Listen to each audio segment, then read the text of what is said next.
মাথায় গেরুয়া বসন, কোমরে গামছা, ফের আগের ভূমিকায় দেখা গেল বাঁকুড়ার বিজেপি বিধায়ক নীলাদ্রি শেখর দানাকে।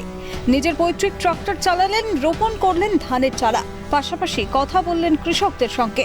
তাদের বোঝান কেন্দ্র সময় মতো চাষের দ্রব্য দিলেও রাজ্য সরকারের কোনো সদিচ্ছা নেই।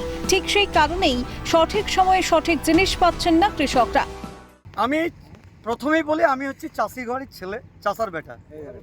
তো সেই হিসাবে ধান কাটা এবং ধান লাগানো এই দুটো মরশুম আমি একটু করে দাদাদের সাথে আমি সহযোগিতা করি মাঠে এসে। কারণ এবারে একটু চাপ পড়েছে, বর্দা বয়স হয়েছে, শেষদা অসুস্থ, তাই মামাতো ভাই, পিস্তুতো ভাই সব আমার এখানেই, তাদেরকে সাথে নিয়ে একেবারে আমি নিজেও দেখলেন আজকে আমি ধান লাগাচ্ছি। বিধানসভা ভোটের আগে এটি জনসংযোগের নয়া মাধ্যম কিনা জানতে চাওয়ায় সাফ জানান 365 দিনই জনসংযোগ চলে তার। বিধানসভা নির্বাচনের আগে কি এটা জনসংযোগের একটা প্রয়াস আপনার? দেখুন, আমার 365 দিন জনসংযোগ থাকে। আপনি এলাকাতে খবর নিন যে বিধায়ক হয়েছি বলে আমি ঠান্ডা ঘরে বসে গেলাম, আমি সে বাড়ির ছেলে নই। আমি সকাল 6টায় উঠি, চা করি, নিজে বাজারে যাই, সংসারের কাজটুকু সেরে দিয়ে আমি 8টার সময়তে স্নান করে বেরিয়ে পড়ি।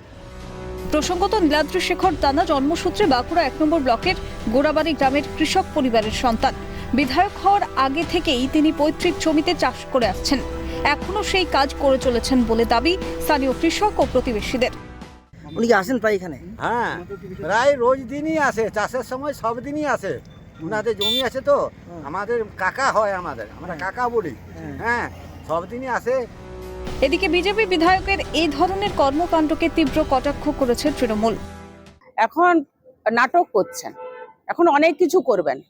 তো ওনার কাছে আমার প্রশ্ন যে 4.5 বছর বাঁকুড়া বিধানসভায় উনি কি কি কাজ করেছেন সেগুলো মানুষের কাছে তুলে ধরুক। ওই নাটক করব, জমি চাষ করব, কিন্তু আজকে দেখুন এই যে বাঁকুড়ায় এত বর্ষা হচ্ছে, এত মানুষের বাড়ি ঘর ভেঙে গেছে, ওনাকে তো দেখতে পাওয়া যায়নি।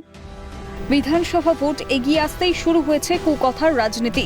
সেই সঙ্গে তাল মিলিয়ে রাজ্যে চলছে দোষারোপ পাল্টা দোষারোপের খেলা। বাঁকুড়া থেকে স্বরূপ রায়ের রিপোর্ট, ক্যালকাটা নিউজ।